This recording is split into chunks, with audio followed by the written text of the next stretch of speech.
on 1010XL. And a very good Wednesday evening to you, Jacksonville. It is Hacker After Dark, 1010XL 92.5 FM with Aaron Williams. The Hacker Ryan Green with you. Glad you are with us. A Wednesday evening that finds us, well, opening night in Major League Baseball. One game tonight and then a bunch of games tomorrow. That's actually how we're going to start Hacker After Dark in just a moment. We are that much closer to the National Football League draft, April 23rd, 24th, and 25th up in Pittsburgh. We got the Sweet 16 getting underway tomorrow night in the world of the NCAA tournament. And we have North Carolina, which is open, Kansas, potentially that will be open, and all sorts of conversations about the future of Gator basketball head coach Todd Golden. So we got a bunch to get into. We're with you till 10 o'clock. As always, Jacksonville, we are happy you are spending part of your Wednesday evening with us. Guest lineup tonight looks like this. Eric Edholm, NFL.com, will join us coming up here in about 15, 20 minutes or so. We will talk to Eric about the NFL draft. We will talk to Eric about the Jaguar offseason, and we will talk to Eric about how the two are going to intersect next month in Pittsburgh, how the moves that the Jaguars have made to this point could potentially affect what they are going to do next month at the draft. Again, 11 picks overall as it stands for Jacksonville, 4 in the top 100. So we'll talk with Eric Edholm of NFL.com coming up in about 15 or so minutes. Also, towards the top of the 9 o'clock hour, Keith Smith of the NBA Front Office Show. He's also a contributor to Spot Track. Keith is one of my favorites to talk NBA with. We will look at the NBA playoff picture in both the Western Conference and the Eastern Conference. Again, most NBA teams have only 10, 11 games remaining in the regular season. We are just a few short weeks away from the NBA postseason. So we'll talk about the playoff picture, and we'll also talk about Orlando, who has now lost 6 games in a row. To me, there's going to be changes sooner rather than later. So we'll talk to Keith Smith about the Magic and about the NBA as a whole. That comes up again towards the top of the 9 o'clock hour. As always, Jacksonville, we're glad you're with us on a Wednesday evening here on Hacker After Dark. Every night on HAD, we do kick it off with a big deal of the night. And Aaron Williams, let's do that right now. Time now for the big deal of the night. What's the big deal? What is the big deal? No big deal. It is a big deal. On Hacker After Dark. So I do this story every year on opening day. And technically it's opening day right now, as a matter of fact. The Yankees and the Giants are about to start off the season. Obviously, a lot more teams will get underway both tomorrow and Friday. For those of you that have listened to me for a long time, you probably have figured out that I am at best a casual baseball fan.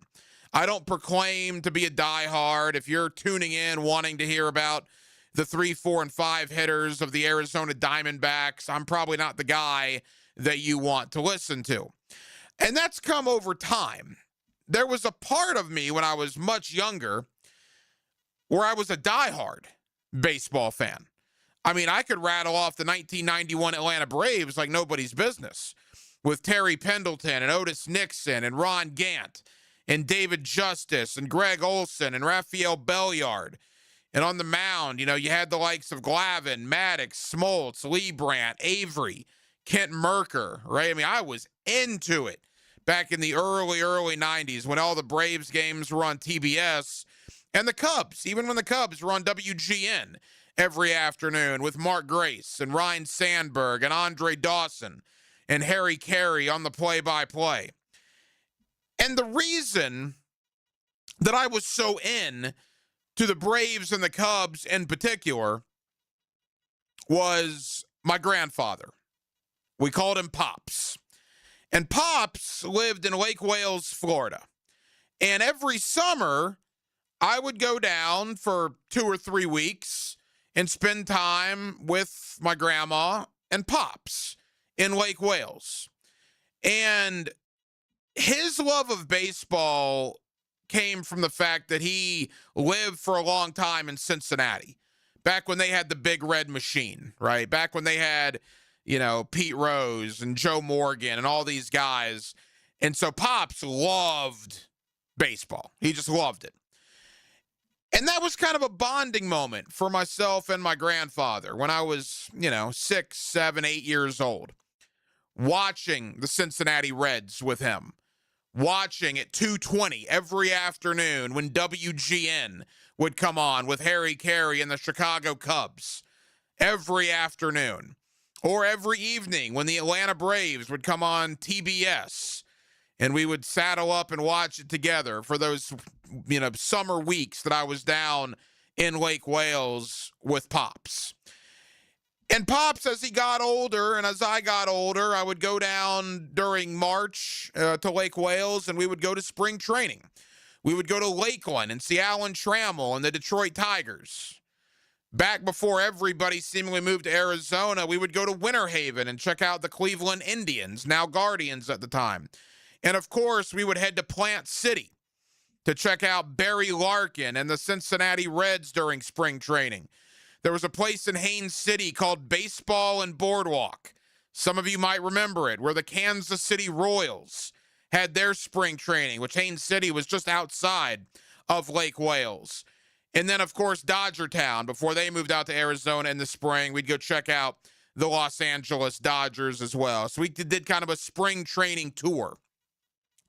And because Pops had a love for baseball, because he and I watched all these games together, he and I went to spring training together, man, I was a baseball guy. I was when I was, first, second, third, fourth, fifth grade, up into middle school even. I was just a diehard baseball fan. And then as you get into high school and into college, and I got the job in sports radio, obviously football grabbed my interest, both college and professional. And then I kind of got into the NBA, right? And baseball just kind of started going down the tiers a little bit. And also a lot of that had to do with the fact that we lost Pops back in 2013. Tremendous life. Just died just short of his 93rd birthday. I mean, I think any one of us would sign up for 93 right now. But I always want to remember my grandfather on opening day. And I'm sure a lot of you can relate to this, whether it's a dad, a granddad, an uncle, whatever. Or even a mom, a grandma, an aunt, whomever. Baseball, you don't have to necessarily be a diehard to appreciate it. And to me, what baseball is now is, I watch it. I don't live and die with teams like a lot of people here. I mean, look, 1010XL, if you want baseball coverage, you'll get it here. Because with the likes of Prosser and Hicken, Dempsey, Cowart, JJ, Fat Tony, Ballou, Frangie, obviously. I mean, we have some baseball people on this radio station. There is absolutely no doubt about that. Taylor Dahl with the Chicago Cubs, right? I mean, we have some baseball people here. I am not one of them. I don't pretend to be one of them. But on opening day, I always like to reminisce and tell the story about Pops and about how my grandfather and I, for, 7 or 8 years, every summer in Lake Wales, Florida, we would go down to, saddle by the television at 2:20 in the afternoon to watch Harry Carey, or that night to watch TBS and the Atlanta Braves, or to watch his beloved Cincinnati Reds with Barry Larkin back in the day. And I always remember those great memories on opening day. Baseball for me now is certainly not what it was when Pops was alive, and not what it was when I was 30, 35 years younger. But having said that, here I am, and I can remember 35 years ago in that living room in Lake Wales like that. And I can remember watching Mark Grace and Andre Dawson and Ryan Sandberg and those guys doing their things for the Chicago Cubs on WGN. And I can remember David Justice and Ron Gant and Terry Pendleton doing their things with the Atlanta Braves on TBS. And I remember Pops. And it's on days like this as we kick off the Major League Baseball season, Yankees-Giants underway on Netflix. Many more teams will get underway tomorrow. And by Friday, everybody will play at least one game of this 162-game gauntlet that we know is the Major League Baseball regular season. Enjoy it now, particularly if baseball is a passion of yours and if your grandfather is still around, right? Or your dad is still around, or whomever taught you to love the game of baseball, enjoy it, because you never know what the future holds. And look, I'm not saying that I am upset that I'm not near the baseball fan that I was. I just kind of grew out of it over time. There's part of me that wishes I did love the game like I did 30 years ago. And look, I have my son in T-ball now. In fact, I just left T-ball practice. Little Hack had the game ending out last night to win the game for his team. He's playing on third base, last inning. The ball is hit to him. He fields it. It was a force play at third. He tagged third base. His team won. I was over the moon. And maybe I might assume the Pops role to Little Hack someday. But I just always like to reminisce about my grandfather. His name was Marvin. We called him Pops. And Pops, wherever you are, I know that you're excited about the Major League Baseball season starting. And I always like to mention you on opening day, because those years and years and years, decades ago in your living room, watching those Major League Baseball games are something that I haven't forgotten in over 30 plus years. Aaron, you got anything to relate to that as far as a story about, you know, your dad, your granddad, your uncle that taught you a love for whether it's baseball or any other sport? Not baseball. My dad actually is the reason why I hate baseball. He was younger. He tried to play it. He was in the batting cage, and he got hit in the face with the baseball. And ever since then, he hated it when he was a little kid. Wow. And because he didn't like it, I didn't like it. But our love is football. He played quarterback. I played defensive tackle. Two different positions, obviously. But he's the one that got me into it, and you know, my love for the game of football is a product of him. I mean, me and my dad we don't see eye to eye a lot. I mean, our relationship has gotten better over the years. When I lived in his house, didn't really like each other too much, but since then, what's always brought us together is football. That's you know, besides our family, that's our love. That's football is a big thing to us. So yeah, I could say that's probably about the best story I have as far as my love for football is through him. Everybody can relate to it, I think. There is absolutely no doubt about it. So we'll keep you updated. Yankees and the Giants to kick off the Major League Baseball season on the heels of an unbelievably successful World Baseball Classic. So I think a lot of people are still fired up for baseball and what the WBC did. So now we're kicking it off with the Yankees and the Giants. I know tomorrow, Red Sox, Reds. I believe the Rays start in St. Louis taking on the Cardinals. There's a slew of games tomorrow. And then by Friday, everybody is underway. So we'll keep you updated on that. But we obviously talk a lot of football on Hacker After Dark. We talk a lot of basketball on Hacker After Dark, and those are two topics that we are going to absolutely hit tonight. Again, Eric Edholm of NFL.com. Eric's been on with me for years. He's one of the best when it comes to the NFL draft, and he's done so for years. I mean, he's with NFL.com. I think that probably speaks for itself. So we'll talk about this year's draft class, things the Jaguars may do, things the Jaguars may not do because of what transpired in free agency. I'll also get into the NBA. Like we said, Keith Smith of the NBA Front Office Show towards the top of the 9 o'clock hour, as we are just about 2.5 weeks roughly away from the NBA postseason beginning. And I do want to get into this idea about Todd Golden. North Carolina is open. We told you about that last night here on Hacker After Dark when it was reported that Hubert Davis was out. Obviously, that is reality. Hubert Davis is out. So what does North Carolina do?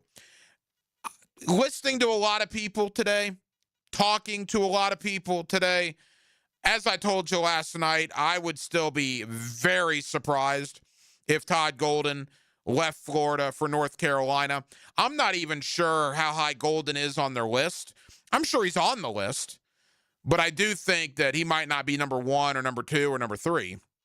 I think big game hunting for North Carolina might mean Dusty May of Michigan, may mean Billy Donovan, depending on what happens with his future with the Chicago Bulls. How interesting would that be, Gator fans? How would you feel about that? You keep Golden, but Billy Donovan ends up in Chapel Hill, which would certainly be a very, very interesting situation. I don't believe Golden would be in play there. I haven't gotten much of a feel for Kansas. Again, Bill Self is still deciding what he's going to do. If history is any indicator, when somebody has to take a week or more to decide what they're going to do, I would think that would lead you to believe that they're thinking about stepping away. I mean, if you know you're coming back, you pretty much say, I'm coming back. If you're in the deciding part, and it's been almost a week now that you're going to decide on what you're going to do, we'll ultimately see what happens there. So I don't have a good feel on Kansas yet. Again, another, quote, blue blood job that may come open. But how crazy would it be for North Carolina and Kansas to have brand new head basketball coaches going into the 2026-2027 season? And the Sweet 16 is tomorrow. We thought we would be sitting here previewing Florida taking on either Nebraska or Vanderbilt. Obviously, Iowa had other ideas, but you got 4 games tomorrow, 4 games on Friday, and by the end of Sunday evening, we will know who is in the Final Four. There are 4 SEC teams left, and all 4 are going to be pretty significant underdogs in the Sweet 16. You got Tennessee taking on Iowa State. You got Texas taking on Purdue. And then you got Alabama and Arkansas who have to take on Michigan and Arizona, respectfully. So the SEC, big underdogs in all 4 of their matchups. If they get 2 into the Elite 8, that would be unbelievable. My over-under is like a half. I think 1 is what you're looking for to get into the Elite 8, because those are 4 tough matchups that the SEC teams have to navigate their way through. Jacksonville, we're with you till 10 o'clock. We're glad you're with us. Hacker After Dark every night, 8 to 10, right here on 1010XL and on 92.5 FM. Coming up next, Eric Edholm, NFL.com. Let's recap free agency for the Jaguars. Let's talk about what happened over the last couple of weeks and how that will affect what happens next month in Pittsburgh, as the Jaguars currently have 11 draft picks in the National Football League draft. With Aaron Williams, the Hacker Ryan Green with you. Glad you're with us on a Wednesday night here in Northeast Florida. It's Hacker After Dark. Jeff Prosser, There is no fountain of youth! Dan Hicken, What? The Drill. They came together as a team. Mornings I'd rather win. on 1010XL. Did we win? Awaken 180 weight loss. Awaken 180 weight loss. Hacker here for the best weight loss program that I've ever been on. You know, I was out at T-Ball tonight with a little hack, and I had somebody come up and ask me, man, I keep hearing you talk about Awaken 180. Tell me about it. And I said, well, look, I could tell you about it, or I could just show you photos of myself before Awaken 180 and after Awaken 180. And that speaks for itself. Over 100 pounds. When it comes to Awaken 180, here's the bottom line. There are no shots. There are no injections. There are no pills. There's coaching. There's knowledge. There's gaining knowledge as to why you gained the weight, how you lose the weight, and how you keep the weight off. And your coach is with you every step of the way. Life changing with Awaken 180 weight loss. Go to awaken180weightloss.com or call 844-346-1800 for Awaken 180 weight loss. Blue here for the Blue Crab House, located right off of San Jose. It's on Jewington Creek Road. They've been around since 1996. Indoor-outdoor dining. Also, takeout is available at the Blue Crab House. Open 4:30 to 9, Tuesday through Saturday. Sunday, noon until 9. Remember, Tuesday, $2 margaritas. Wednesday, $1 oyster night. How about the blue crabs? How about my personal favorite, the Canadian snow crabs? Whatever it is that you fancy, you get it right there. The Blue Crab House. Not everyone is built for a cubicle. At Local 234, apprentices get paid to learn hands-on skills like plumbing, pipe fitting, HVAC, the stuff Jacksonville runs on. No endless lectures, no massive student debt, just hands-on training, real jobs, and real pay. This is how you level up, by doing work that actually matters. Check them out at UA234.com. Proud partner of the Jacksonville Jaguars. Local 234. Make the right connection. Sent in, and Sporting Jacks breaks through first. For the latest on Jacksonville's pro soccer team, join the Sporting Jacks Coaches Show, presented by Honda of the Avenues, every Tuesday night at 6 on 1010 AM and 1010XL.com. If you are an experienced electrician looking for your next big opportunity, look no further than the Miller Electric Company, a trusted name in the industry for over 96 years. At Miller Electric, we tackle the biggest projects in the city, offering you the chance to showcase your skills on a grand scale. We believe in rewarding hard work with the best pay, top-notch benefits, and an unbeatable culture where people actually care about each other. Take your career to new heights with Miller Electric Company. Apply today at millercareers.com. Miller Electric, an equal opportunity employer. I'm with Greg from Cycles of Jacksonville. Honda going off-road. They've got it all. Two-wheel, four-wheel. What's happening, my man? Man, they've got the Talon. They got the Talon R. They've got the Talon Live Valve. You're looking to do some farm work? They've got the Pioneer 700, Pioneer 1000.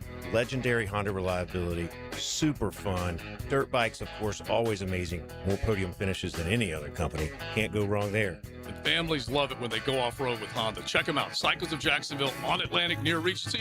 CyclesofJacksonville.com. Stop letting high-interest debt weigh you down. Pay it all off in days with Loan Pronto's Rapid Equity Loan.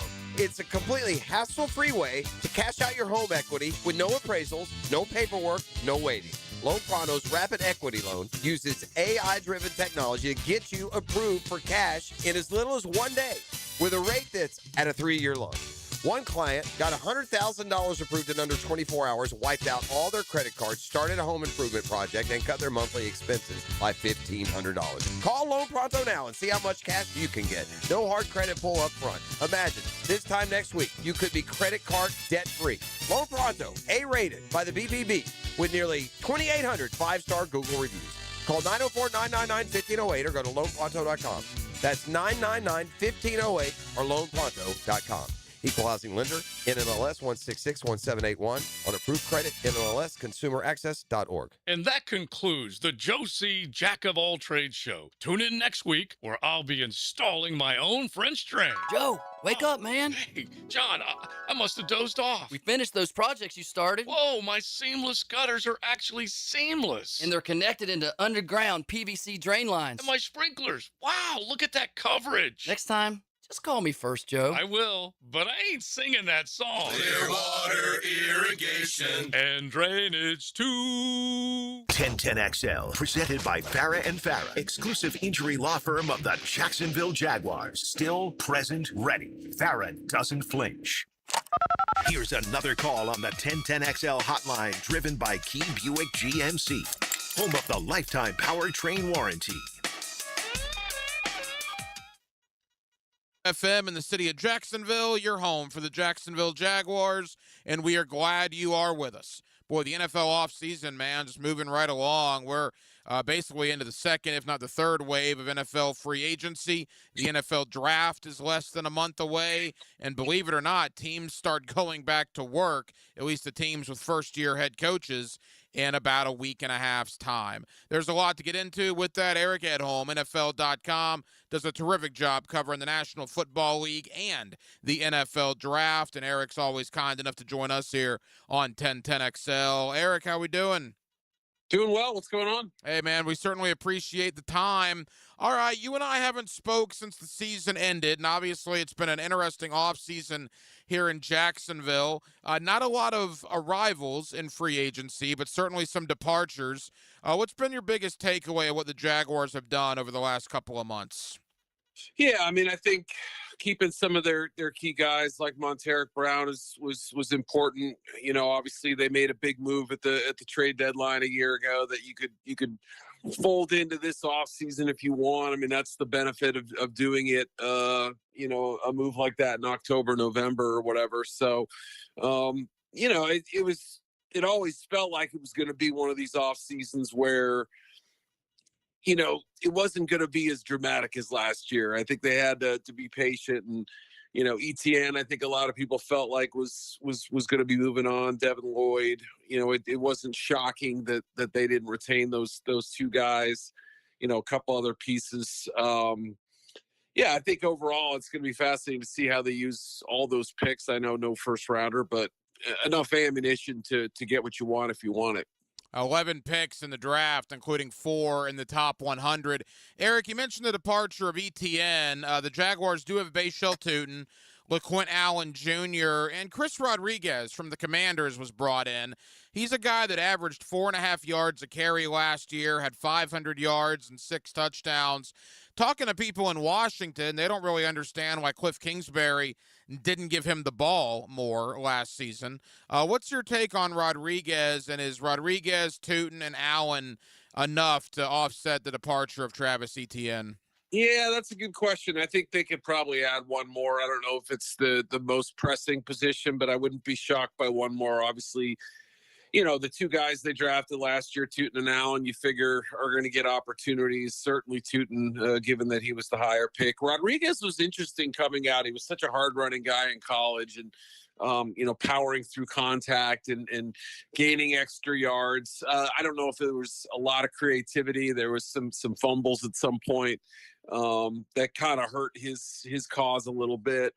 So kind of a one-note guy in some respects. It wasn't used a ton as a receiver, but what he does pretty well, and I think could end up being a pretty good compliment to a speed guy like Bashal Tutin. Eric Edholm of NFL.com. The Devin Lloyd replacement is going to be a little more complicated, Eric. Ventrell Miller is on the roster. Also a couple of young guys, Jack Kaiser and Branson Combs. I guess the question is, do you believe Lloyd's replacement is already here, or do they need to find Lloyd's replacement in the draft? Yeah, I mean, I think it's more likely that they can do both. I mean, obviously it's probably going to be Kaiser's opportunity at some point. You'd have to think that he gets a chance. Was obviously a big part of a Notre Dame team that made a national championship game, and kind of a self-made guy in some respects, very smart. I think would be an interesting play there. Miller, obviously another former fourth rounder who's had his moments in the league. But yeah, I mean, I could see them certainly looking at linebacker at some point, and it's a good year for it. I think it's a good class. I mean, they're probably out of the running for, there's going to be a batch of guys that go kind of early on day 2. And I don't know if they quite, when that run starts, but Anthony Hill Jr. from Texas, Jacob Rodriguez, Texas Tech, Jake Golday from Cincinnati, I like a lot. Josiah Trotter from Missouri. This is kind of I don't want to say an old school throwback draft in some respects, but the linebacker group and is a good one. And I think with the league, you're seeing more run game out there. You're seeing it cycling back in. These linebackers may have a shade more value than I think a lot of people realize. I want to talk about the draft class in a moment, but rewinding back to last year, look, we only saw 7 games of Travis Hunter, and we never even saw Caleb Ransall, the 3rd-round pick out of Tulane, who got hurt in the preseason. Obviously it appears Hunter's going to play primarily defensive back. That's at least the rumblings. We'll see how Ransall fits in, but certainly I would think those 2 young guys might affect what Jacksonville does in the draft coming up next month. Yeah, they're in a way they're 2 sort of bonus picks, and obviously helping a position that I think they could stand to have some more bodies at. So I mean, Ransall was an interesting guy coming out of Tulane, great speed, average size and length. It was played with a temperament, that was tangible. You could feel it out there. He had a presence to him. Can factor as a nickel or possibly an outside guy. I thought he was a good tackler in college too. Obviously, we know what Travis can do. I mean, well, we suspect we know what Travis can do, I think, and how they utilize him is going to be fascinating. Obviously, it does feel like you said there's been kind of a shift in what they expect him to do. But yeah, kind of a nice little added bonus for two guys that they were clearly counting on last year and only got so much out of. And you could almost lump Wyatt Milam in there as well. We only saw 5 games of him towards the end of the year. So their top 3 draft picks from last year all are going to be healthy and all will be counted on in 2026. Couple of more for Eric Edholm of NFL.com. All right, Eric, as you mentioned, no first-round pick for the Jaguars, but what they do have are 11 picks overall, including 4 in the top 100. And I've been told, and I want to ask you because you've done this for a long time, that maybe 15 to 18 projected first-round grades on guys, but perhaps the meat of this class is indeed there in day 2 in rounds 2 and 3. Would you agree with that? Yeah, and I think we end up saying some version of this almost every year, but I don't think it's untrue. I mean, I think you're seeing fewer of these blue chip guys come out, fewer underclassmen come out early. The last 2 draft classes have been a little leaner at the top. But yeah, I don't believe this is a class that you're desperately trying to get into the top 15. I don't think it's one of those years where you're thanking the maker that you landed a high pick. I mean, again, if you have one, it's great. There's some good football players, but to your point, I think at certain positions, there's going to be a nice layer or 2 of depth. Edge rusher.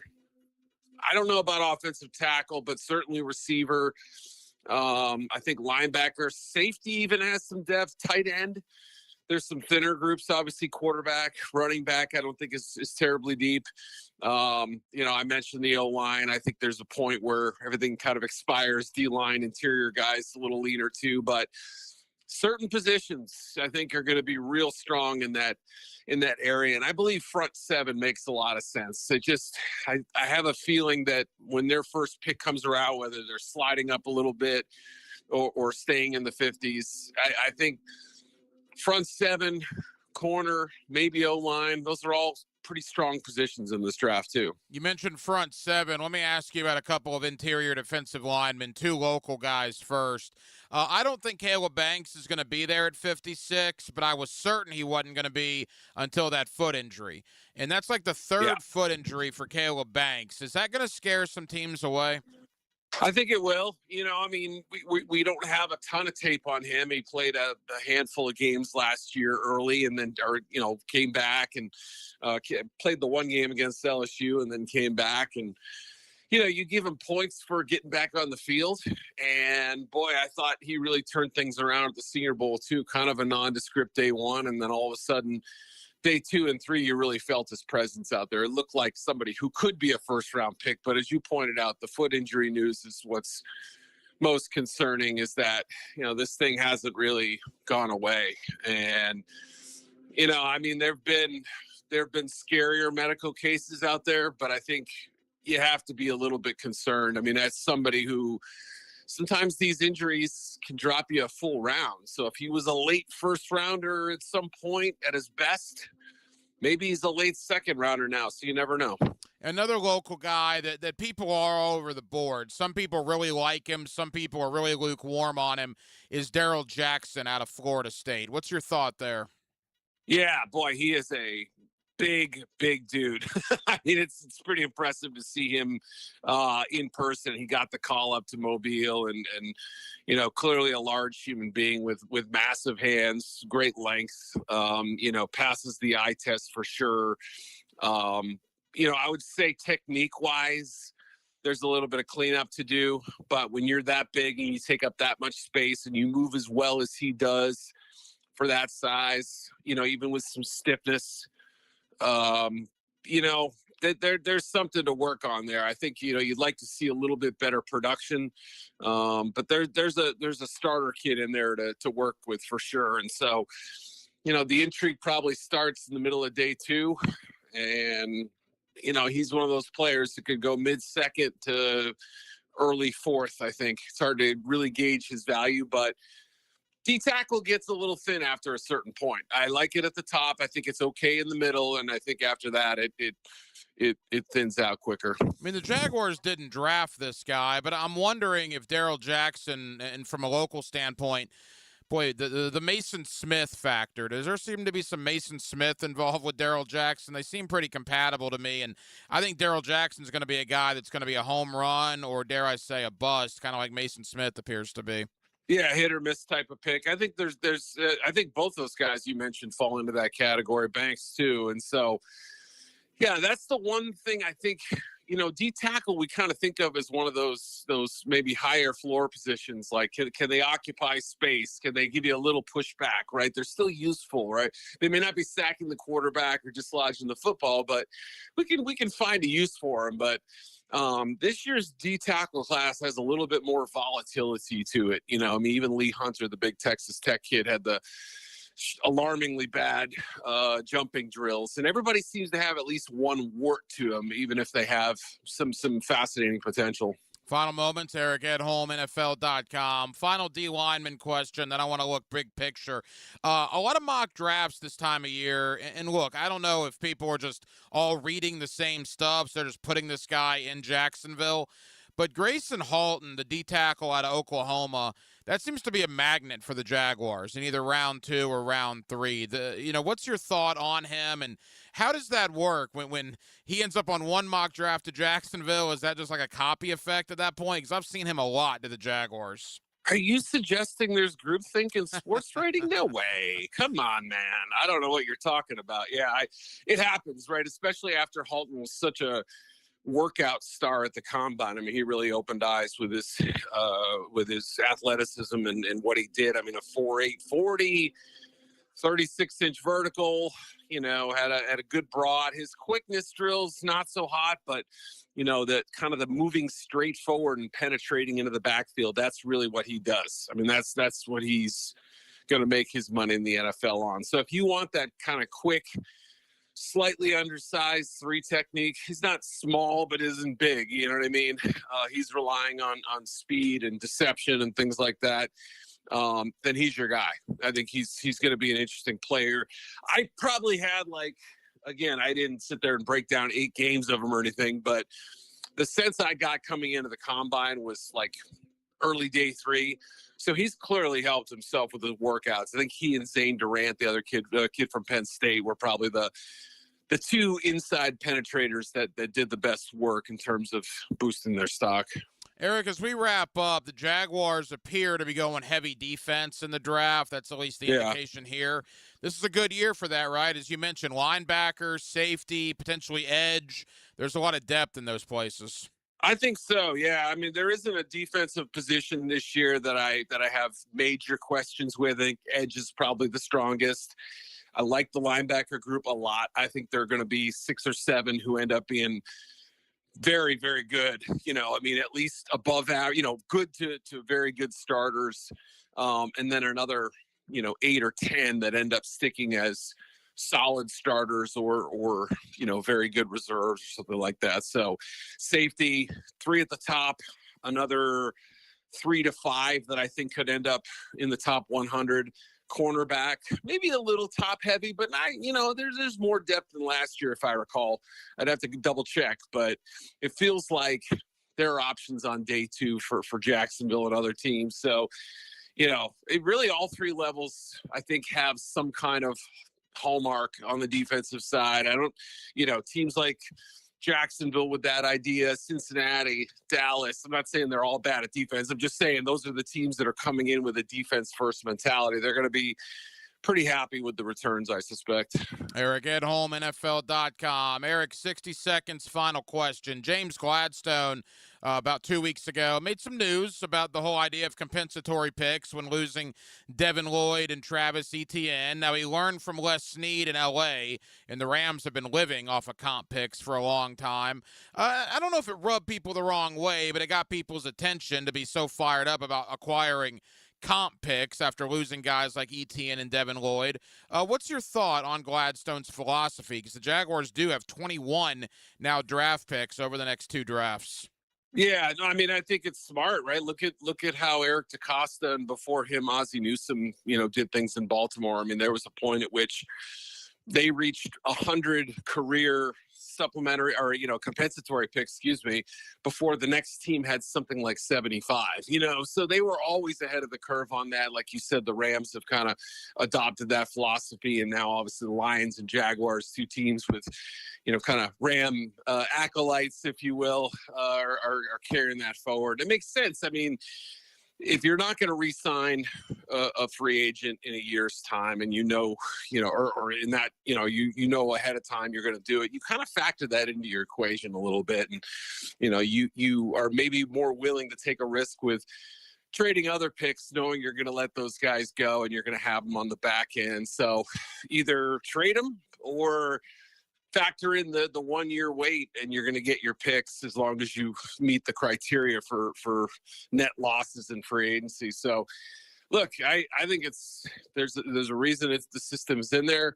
People exploit it, take advantage of it. Other teams are more aggressive. They don't feel that waiting is worth it. And that's why I love this league. There are different ways to approach roster building and all that. So I had no problem with what he said. Eric, tell the good folks here in Jacksonville, NFL.com, and the coverage you'll have as the draft approaches. Yeah, that's it. We got a mock, a top 100. I'll have another version of each before the draft in April. And ideal top 2 picks for every team. That'll be good for Jags fans who are tired of seeing those mocks without a pick next to their team. So I'll have that coming out next week, and some mock trades that I'm cooking up, and we'll do our best. Eric Edholm, NFL.com. Eric, I know how busy you are this time of year. Thank you for taking time out, and we'll talk soon, pal. All right, looking forward to it. See ya. Streaming live from the XL Digital Studios, polished by Harbor Dental Care, the locally owned smile restoration experts. It's more than running down stats and catching scores. We have a brotherhood in here that we worked all year with that we don't want to let down. Go inside the locker room with Jacksonville Sports Radio, 1010XL. Hey, Hicken here. I couldn't be any happier than to join the George Moore Chevrolet family. When I say family, I mean it. Visit their beautiful showroom today off Atlantic Boulevard.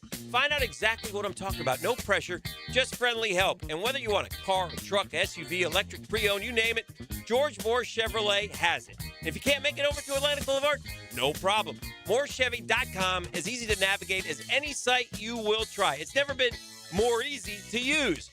George Moore Chevrolet. Together, let's drive. It's Mike Dempsey. If you're thinking about a bathroom upgrade, maybe turning that old tub into a safer walk-in shower, check out 5 Star Bath Solutions. I shopped around, talked to several companies, and I chose 5 Star because their customer service was simply incredible. Responsive, honest, upfront about the entire project, and their pricing was even better than expected. When you're ready for a fresh look, better comfort, and a bathroom space you'll love using every day, schedule your free consultation at 5starbathsolutions.com and get the 5-star experience. Indeed presents hires you can't afford to get wrong, like a staff accountant at the height of tax season. Congrats. Looks like the company owes, $50 in taxes. How about that? That seems low. Why only 50? Why do you care so much? It's not your money. This is a job for sponsored jobs. This is what happens when you don't sponsor your job on Indeed. Next time, get matched with quality candidates with Indeed sponsored jobs. Visit Indeed.com/hire now and sponsor your job today. This is Dr. Kevin Kaplan, team physician for your Jacksonville Jaguars. At Orthopedic Specialists of Jacksonville, we know not every injury happens on game day. Sometimes it's rolling your ankle, weekend yard work, or just playing catch with your kids. That's why we built a team of fellowship-trained orthopedic surgeons, experts in everything from knees and shoulders to spine and sports injuries in hand. Whether you're chasing championships or chasing your dog, we've got you. Learn more at osjax.com. That's osjax.com. At G&H Tires and Service, the G stands for great pricing. The H, well, that means honest service. For over 20 years, Roger and his team have helped Jacksonville drivers stay safe on the road. Need brakes? Oil change? AC not blowing cold? Well, how about a super affordable $36 oil change? Affordable brake jobs, AC checks before summer hits, alignments for all these construction roads, and even free check engine light inspections. Locally owned, community driven. G&H Tires and Service on Beach Boulevard. 1010XL, presented by Farah and Farah, exclusive injury law firm of the Jacksonville Jaguars. When it's game time, Farah doesn't flinch.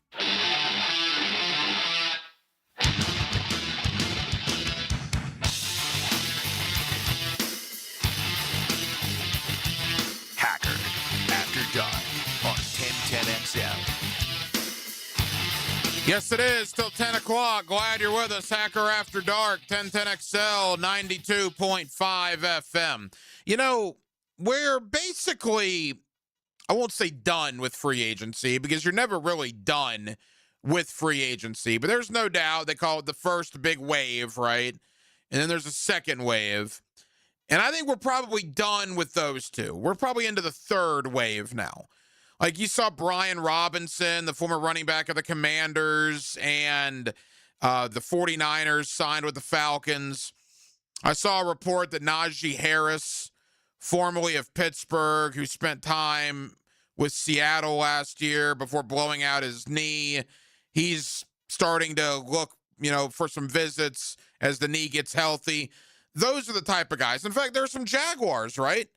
DeJuan Smoot, Austin Johnson, Tim Patrick, Emmanuel Ogbah. There's a lot of guys like that remain unsigned, so free agency never really stops.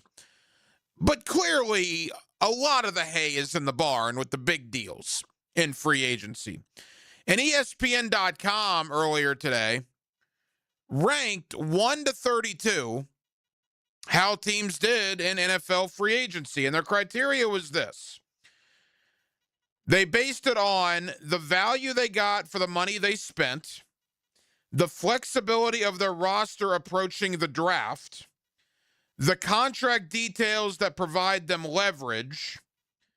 Keep in mind on this next one, how they manipulated the compensatory pick formula, and what they could have done but did not do. So those those 6 things roughly are what went into this model of ranking how teams did 1 to 32 in NFL free agency. The number 1 team on this list is kind of a consensus. It's kind of the team that everybody believes won free agency. Aaron, have you seen this list from ESPN.com? I haven't. Who do you think won free agency of every team in the league? Time is money, Aaron. One more time? Time is money. I can't even tell you. The Pittsburgh Steelers. And that seems to be a growing thought. With Pittsburgh, you look at what they've done with Michael Pittman Jr., Rico Dowdle, Jamel Dean. You got Asante Samuel came back, Sebastian Joseph Day from Tennessee. I mean, they added arguably the best corner in free agency, one of the best running backs in free agency, got a stud wide receiver for basically peanuts because Indianapolis could not afford Michael Pittman and Alec Pierce. So they basically had to dump Michael Pittman, and Pittsburgh is the beneficiary of that. I would agree. I love what the Steelers have done. Are they the best in the league right now when it comes to free agency? I don't know if I would argue that, to be honest. Number 2, San Francisco. Mike Evans, Christian Kirk, they bring back Dre Greenlaw. Obviously, Mike Evans is the big one there. You get a future Hall of Fame player to go with George Kittle, to go with Christian McCaffrey, to go with Ricky Pearsall. That's a monster get for San Francisco. Number 3, the Detroit Lions. Again, it wasn't so much the guys they brought in, but maybe the volume of guys they brought in.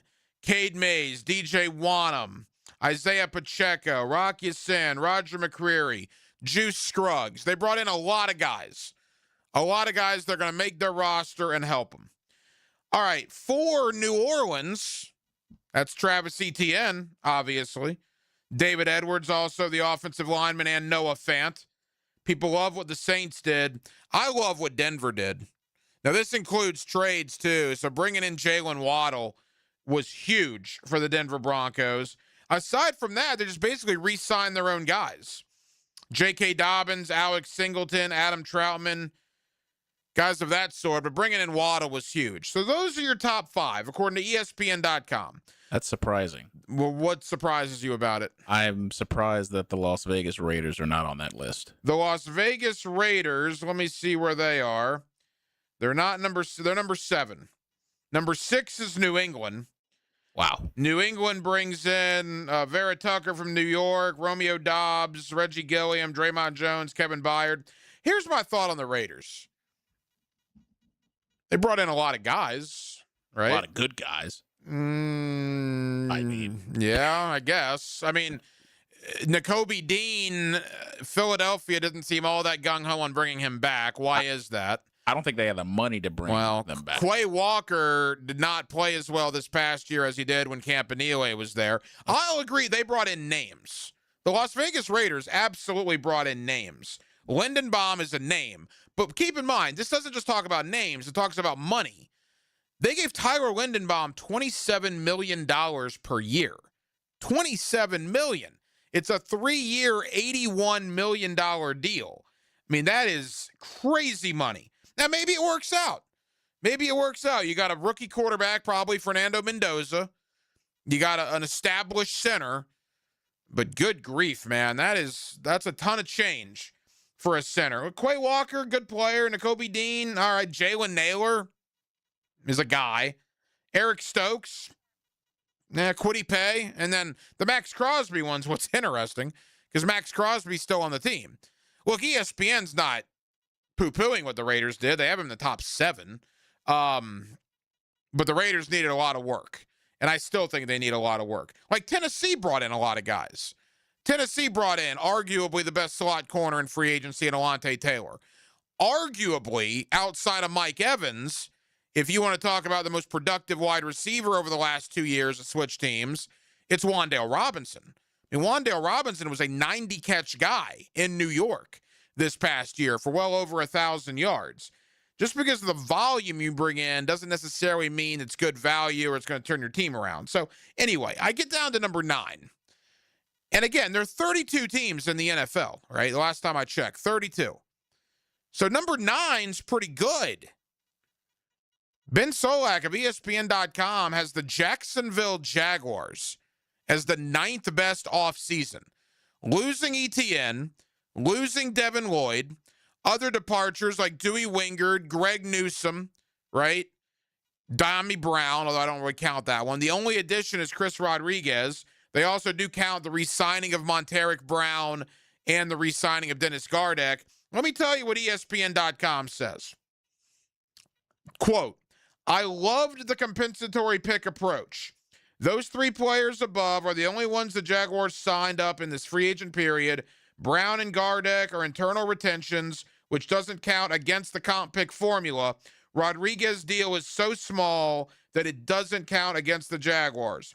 Over the cap projects Jacksonville to receive a 4th, 5th, and 6th round selection for the departures of Lloyd, Etienne, and Newsome.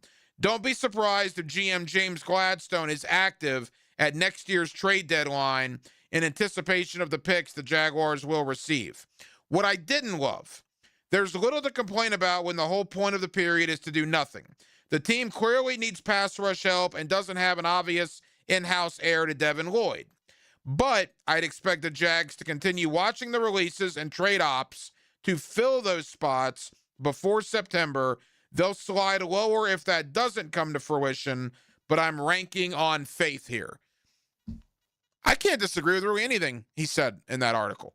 I think, look, people love the comp pick idea. And in 2027, people are already saying is going to be one of the best drafts that we've ever seen from top to bottom. You look at the unbelievable talent at the top. It's going to be very deep.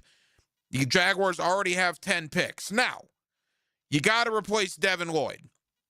But again, I will refer back to you to July and August of 2025 before the season started. We were not sitting here singing the praises of Devin Lloyd. We were sitting here saying, is Devin Lloyd going to make the team?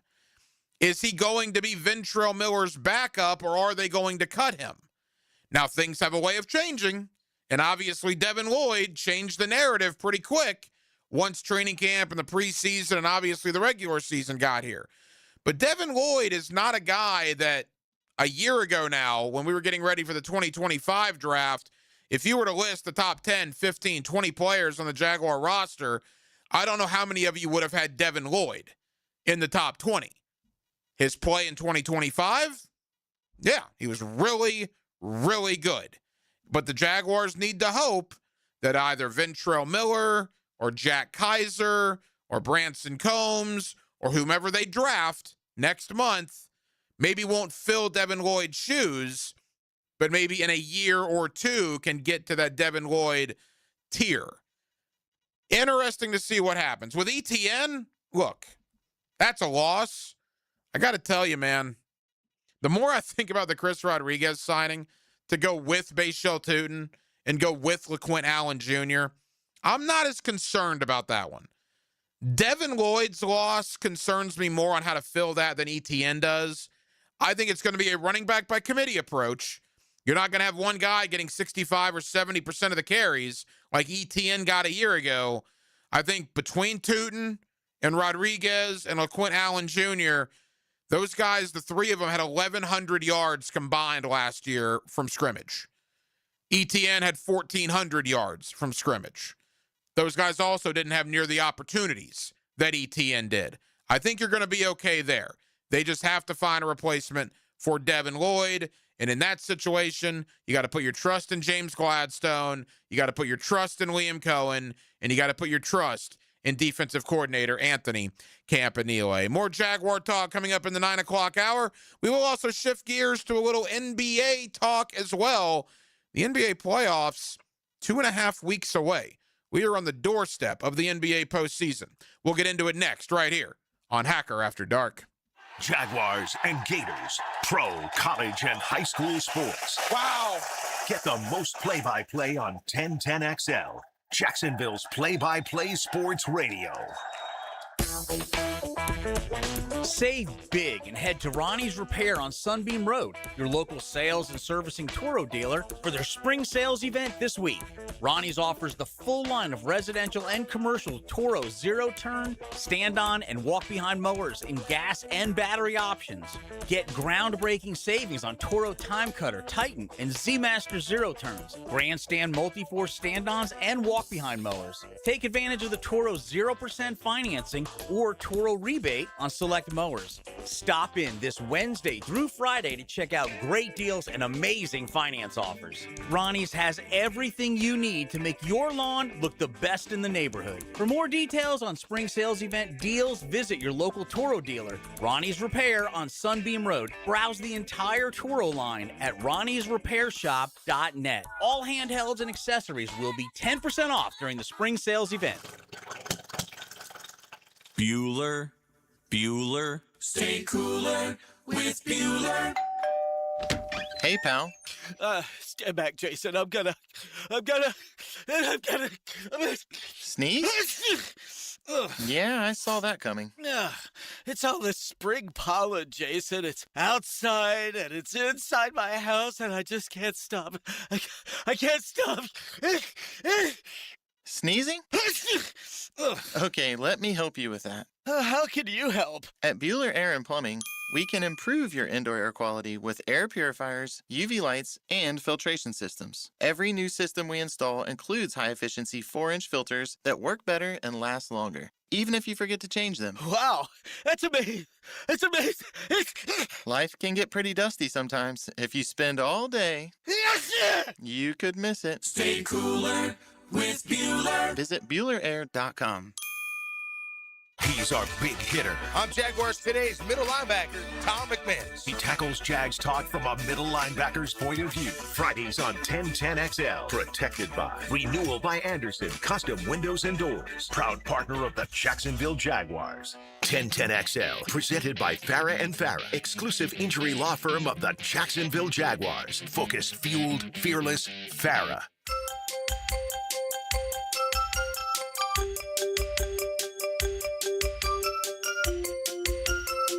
This is Hacker After Dark on 1010XL. What the hell is this? What are we doing? What is this? This is not what I thought it was.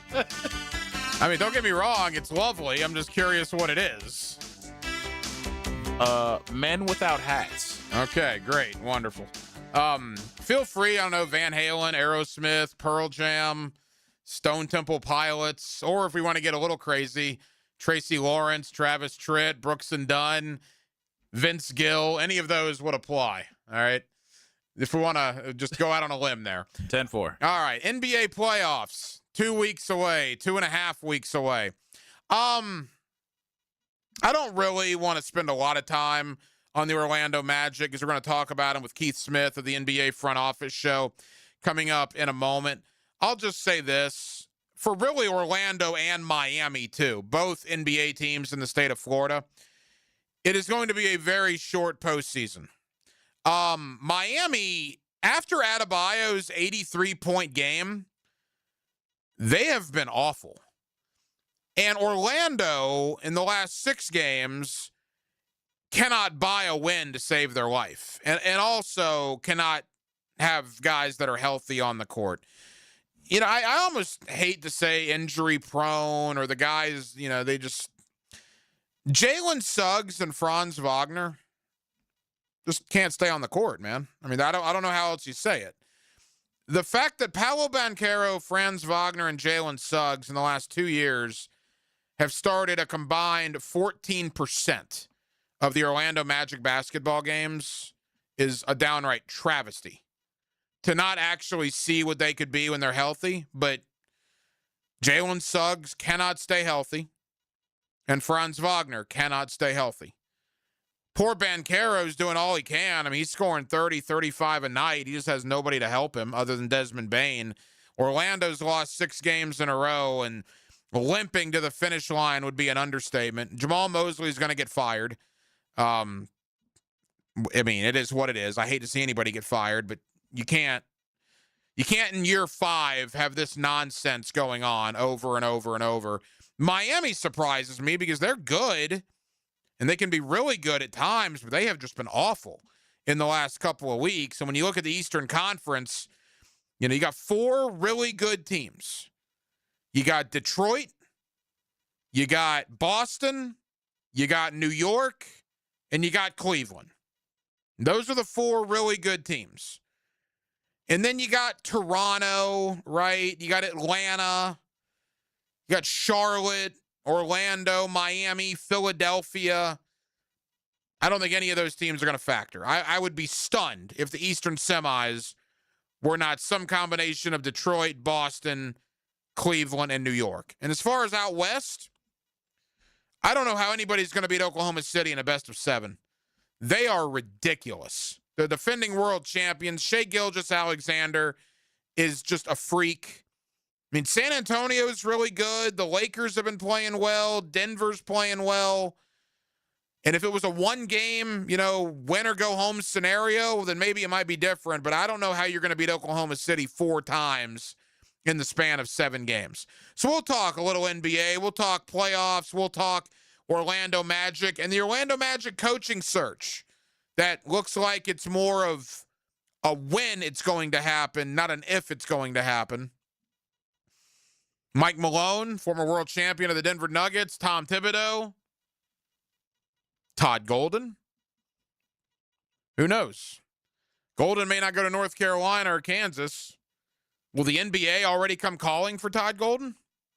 I don't know. I would tend to doubt it this early, but as I've told you guys all week, the next job, in my opinion, that Todd Golden's going to have, and if I'm wrong, I'm wrong.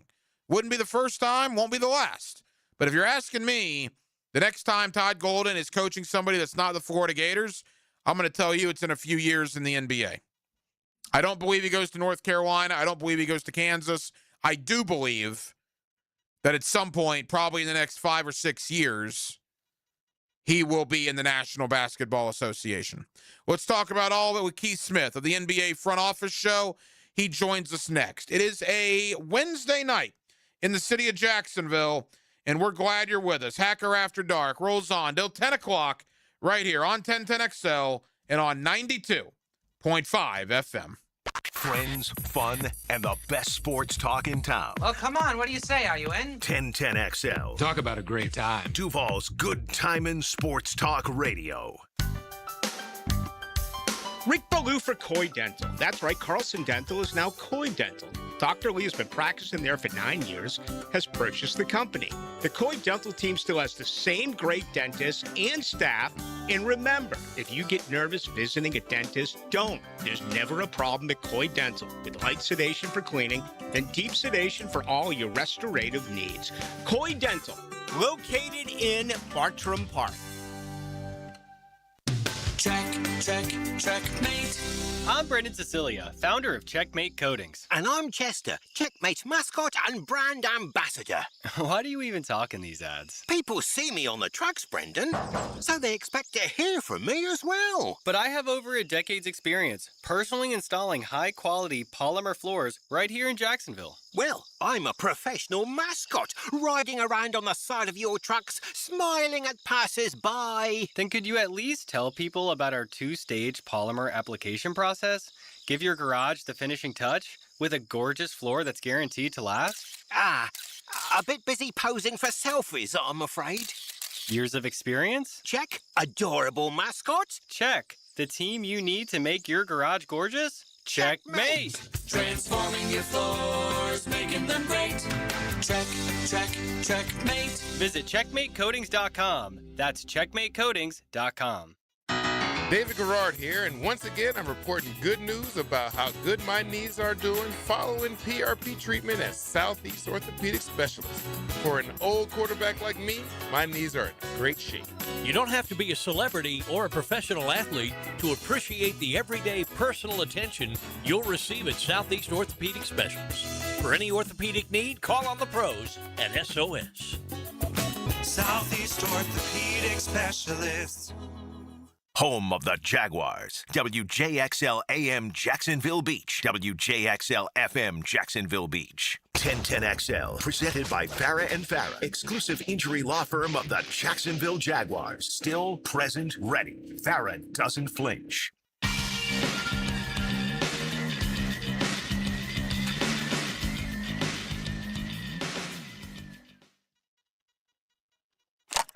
Here's another call on the 1010XL hotline, driven by Key Buick GMC, home of the lifetime powertrain warranty. Back here on 1010XL and 92.5 FM in the city of Jacksonville. We are glad you are with us. Well, obviously, March Madness has taken over the basketball world, but soon, and very soon, the NBA playoffs will be upon us as well. In fact, we're inside of a month until the NBA postseason. Orlando will be in. I don't know how long they will be in. We'll see about Miami as well. Let's talk about the Magic. Let's talk about the Heat. And let's look at the NBA playoff picture a month out from the NBA postseason with Keith Smith of the NBA Front Office Show. You can also check out Keith's work over there at Spot Track, and he's always kind enough to join us here on 1010XL. Keith, how we doing? I'm doing well. Thank you for having me. Hey, Keith, we always appreciate the time. All right, Orlando. Boy, it wasn't that long ago that they were on a 7-game winning streak and things seemed like they had really turned themselves around.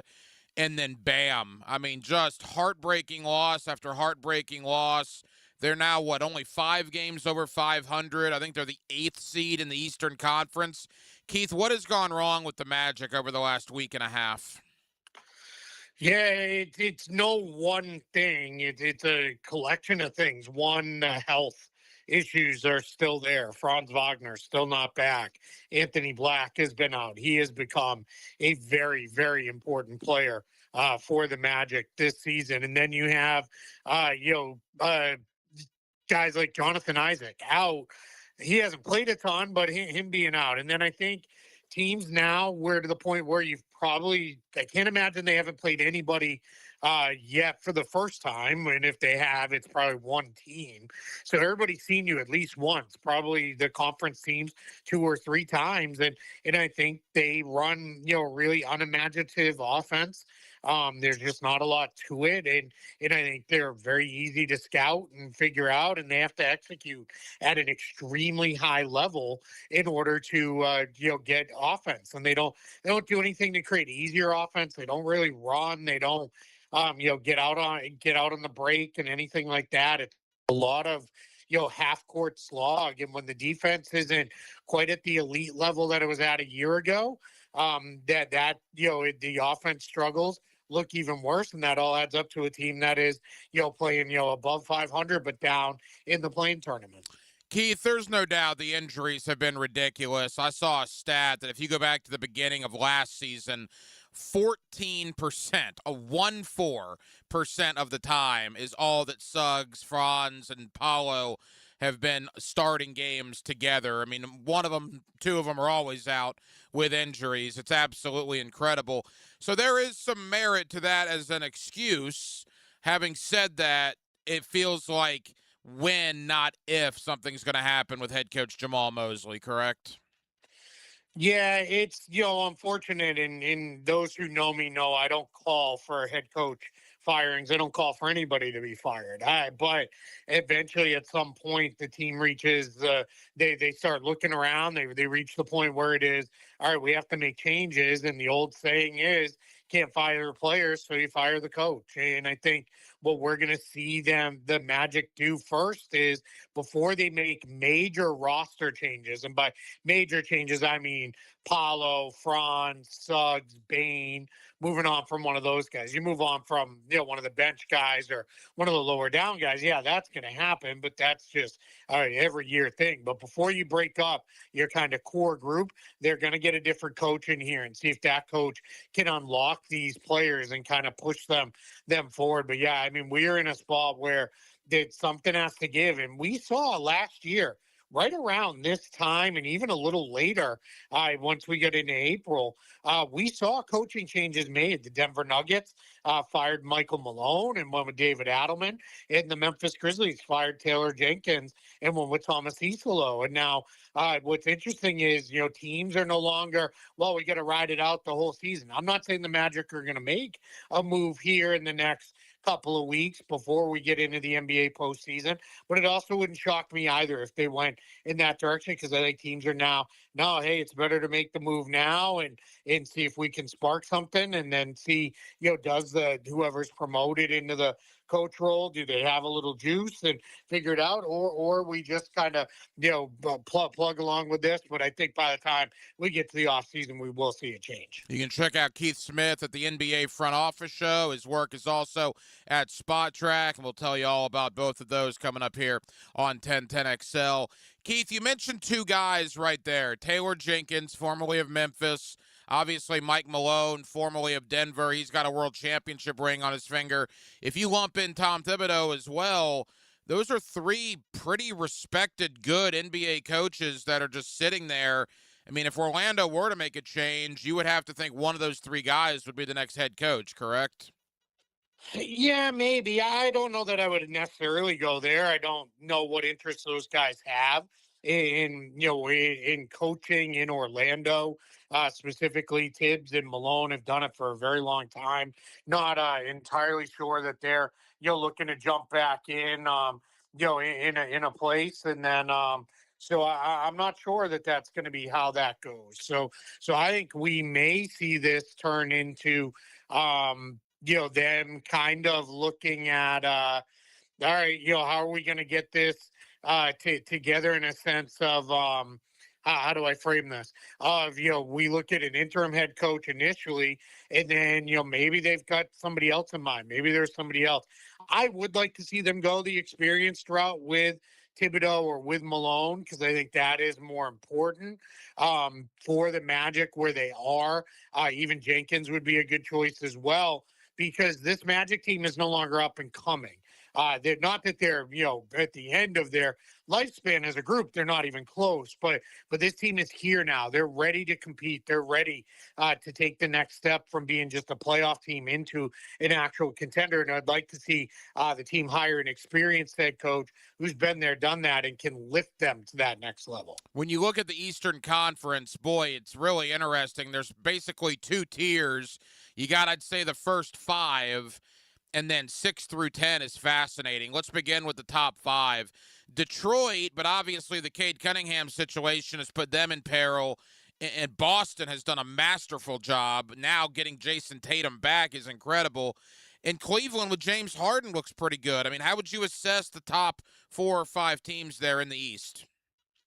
Yeah, it's interesting. The three of those teams are teams we expected to be there. The Celtics, the Knicks, and the Cavs. It's been, twists and turns to get there, but we expected those teams to be, maybe not the Celtics, some at least preseason, thought they were going to be down early on. But once the season got going, all right, Boston's going to be here, and Detroit's been great. So I think it's pretty clear delineation that those are the four best teams in the Eastern Conference. What is interesting is the Pistons, for as great as they've been in this regular season, and they really have been terrific, they haven't won, a playoff series yet. So we're going to be waiting to see, all right, can they break through and get it done? The Cavs have had their own struggles in the playoffs, whether it's, going out early or going out in non-competitive second round series. So that's going to be something we're going to have eyes on there. And then Boston, the question is, all right, Jason Tatum is back, but he's not Jason Tatum yet. They've played well, but there've been some bumps. And then the Knicks they're on a hot streak now, but they've been very up and down over the last little bit. And they have had struggles against good teams. But I think those four teams, it's going to be really, really competitive at the top of the conference. While the Magic and the Heat, both Florida teams, have crashed back down to planet Earth, I think both teams are on 5-game-plus losing streaks right now. You got teams like Atlanta and Charlotte, who I don't know how excited any of those top four teams in the East would be wanting to play either Atlanta or Charlotte. I would think both Atlanta or Charlotte would not get out of round one, but I got to tell you, Keith, watching Charlotte in particular, that team shoots the lights out of the ball.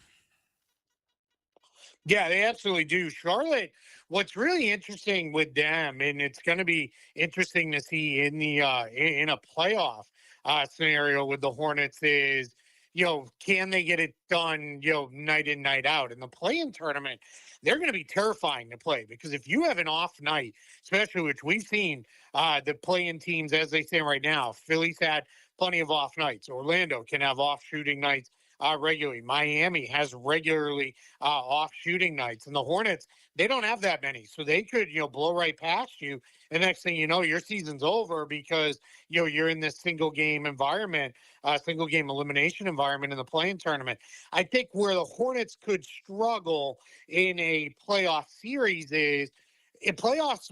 Why we always say the NBA playoffs are such a different animal is teams are gearing up, and they're going to see you play 4 to 7 times in a 2-week period. And they're going to have, by the time you get to like game 4, there's no more surprises. They've got you scouted, you've got them scouted. And I think with the Hornets, there's enough defensive deficiencies there, as well as, you may see a team be, all right, this is how we can take away some of their offensive stuff. Whereas opposed to you're landing at, 3 o'clock in the morning, you don't have shoot around, it's second night of a back-to-back, and you're playing the Hornets, and their offense is out there flying around, and you just don't have it to keep up. In a playoff series, I think it's going to be a little bit tougher for them to find offense compared to what they have here in the regular season. No, I think it's a great point as we begin to wrap up with Keith Smith of the NBA Front Office Show and Spot Track.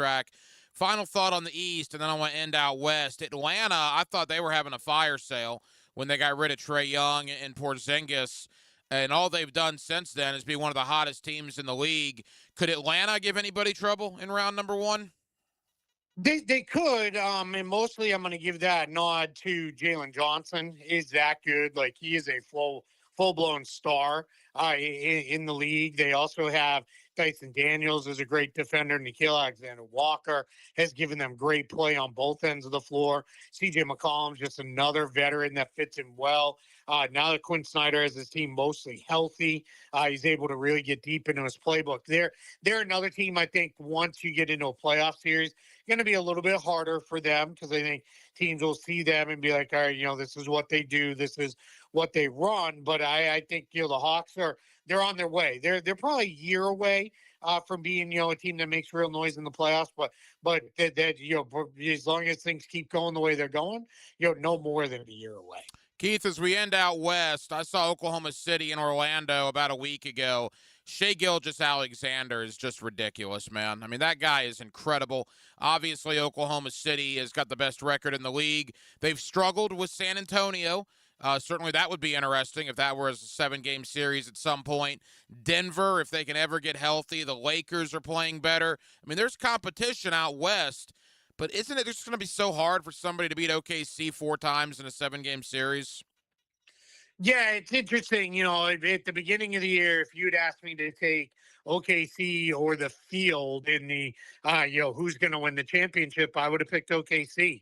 Now I'm probably more likely to pick the field because I think the Thunder have shown some vulnerabilities. But as long as they're healthy, they're going to be a heavy, heavy favorite to get this done and to repeat as champs. They've won 12 in a row.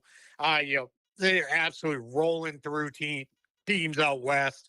You've got, a couple of these teams like you said, San Antonio's played them really tough, and they present a unique challenge because they have a lot of ball handling, a lot of passing, and then you have Wembanyama, who on the defensive end protects the paint better than anybody else. So that Thunder team, though, that they're absolutely loaded. So I'd be very surprised if they didn't go back to back and win the championship. But if they have an injury at the wrong time or they stumble, you've got a lot of teams in the West that are poised to take advantage. Final question. Indiana went into Orlando and won earlier this week. I know they were one of the teams that was getting accused of it. Utah was not really hiding the fact that they were doing it. It hasn't been much of a talking point in the last couple of weeks as much as it was a month ago. But what was your take on the whole tanking thing and what the NBA needs to do about that? The tanking has existed for almost as long as we've had the NBA lottery system. They created the lottery because teams were tanking, for draft position, and they didn't like it. You had teams doing it for Ralph Sampson. You had teams do it for, which was ultimately, it was Michael Jordan in draft class, but it was for Hakeem Olajuwon. Teams were doing it, and they were like, when Patrick Ewing was coming in, it was, no, we gotta do something different here. We can't, just have all these teams trying to lose games, and they continue to tweak and adjust. But as long as you are incentivized to have a bad record to improve your draft position, in lottery or not, teams are going to do that. And this year, you have the added component of teams like the Wizards and the Jazz have these protected picks that they don't want to be in a position that they could lose the pick. So they have, pretty egregiously tanked here. And the Pacers, I think the Pacers have been kind of lumped in that group. I think they've pivoted to tanking, but the Pacers started out behind the 8 ball without Tyrese Halliburton. Then they had a whole bunch of other injuries and it all fell apart. But I just, I think the NBA, a lot was made of this when it's, all right, well, this was a problem last year and the year before and the year before that and the year before that. And part of the reason why it's been so egregious this year is there's so many good players in this draft class. You got AJ DeBonsa, Darren Peterson, Cam Boozer, all, in the mix to be the number one pick. And those guys, I'm not going to entertain the foolishness that they would have been drafted first over Cooper Flag. And you have even seen some people say, well, they could have given Wembanyama a run. That's idiotic. But those guys in a lot of drafts would have been number one. And there's 3 of them. So no wonder teams are trying to, do what they can to put themselves in position to get those guys, because that can completely change the trajectory of your franchises. If you nail, a first round pick and nail that guy, early on in his rookie deal and have that control of that player for years and years to come. So I'm not surprised. I think the NBA is going to do some drastic changes here to try to fix it. I just hope they keep unintended consequences in mind. We don't turn out with, all right, here's what we did to fix it. And by fixing one problem, we opened up 5 others. Keith, you do such a terrific job covering the league with the NBA Front Office Show, also your work on Spot Track. Tell the good folks here in Jacksonville where they can find your work and where they can find your podcast. Yeah, so NBA Front Office Show, you can find it anywhere you listen to podcasts for NBA Front Office Show, or our YouTube show on same name, NBA Front Office Show on YouTube. We're also partnered up with the NBA, and you can find us, occasionally on the NBA app as well as on NBA TV. Trevor Lane, my co-host, and I will be hosting the warm-up on Wednesday to get everybody ready for a heavy slate of games Wednesday. So we'll have some fun on that. And then written work over at spottrack.com. This is, our time. We're gearing up for the off season. So we'll be getting off-season previews posted team by team here fairly soon, as we've already had 6 teams eliminated from playoff contention. So those will be the first ones that go up. We go in order of elimination. So we'll have all that content coming as well as a slew of other off-season content to get you geared up and ready, because the NBA off-season's right around the corner here. Keith, I know how busy you are, man. Thank you for taking time out for us in Jacksonville. We'll talk soon, pal. I appreciate it. Thanks so much for having me. I just want you to meet some people and find out whatever you can about them. What type of people? Dangerous, dirty, tattooed, uncivilized. Your kind of people. 1010XL. Blue here for the Blue Crab House, located right off of San Jose. It's on Jewington Creek Road. They've been around since 1996. Indoor-outdoor dining. Also, takeout is available at the Blue Crab House. Open 4:30 to 9, Tuesday through Saturday. Sunday, noon until 9. Remember, Tuesday, $2 margaritas. Wednesday, $1 oyster night. How about the blue crabs? How about my personal favorite, the Canadian snow crabs? Whatever it is that you fancy, you get it right there. The Blue Crab House. Nikki Sema with Lifetime Enclosures and Lifetime Flooring. With this beautiful weather, wouldn't it be incredible to create more outdoor living space to enjoy your home to its fullest? That's right. Spring and St. Patty's Day. What a great combination to create your new lucky and charming space. And as you're spring cleaning, accentuate your home with new floors for a vibrant new feel from Lifetime Flooring. Or even upgrade your patio or garage floor with Lifetime floor coating. Come experience the Lifetime difference. Call or visit one of our showrooms today for our St. Patty's Day specials throughout March. We got a great show for you today. Denny Thompson stars as the quarterback whisperer. A big show. He shares his insights Friday mornings on The Drill. A king-size show. Revved up by George Moore Chevrolet on 1010XL. Stop letting high-interest debt weigh you down. Pay it all off in days with Loan Pronto's Rapid Equity Loan. It's a completely hassle-free way to cash out your home equity with no appraisals, no paperwork, no waiting. Loan Pronto's Rapid Equity Loan uses AI-driven technology to get you approved for cash in as little as 1 day with a rate that's at a 3-year loan. One client got $100,000 approved in under 24 hours, wiped out all their credit cards, started a home improvement project, and cut their monthly expenses by $1,500. Call Loan Pronto now and see how much cash you can get. No hard credit pull up front. Imagine, this time next week, you could be credit card debt-free. Loan Pronto, A-rated by the BBB, with nearly 2,800 5-star Google reviews. Call 904-999-1508 or go to loanpronto.com. That's 999-1508 or loanpronto.com. Equal housing lender, NMLS 1661781 on approved credit, NMLSconsumeraccess.org. Learn the secrets to bring your A game on the Edwin Watts Golf Hour. Yeah, well, you really crushed that ball off the tee, I'll tell you what. Learn the latest on new equipment from all the major manufacturers on the Edwin Watts Golf Hour. Saturday morning at 10 on 1010XL. 1010XL, presented by Farah & Farah, exclusive injury law firm of the Jacksonville Jaguars. When it's team time, Farah doesn't flinch.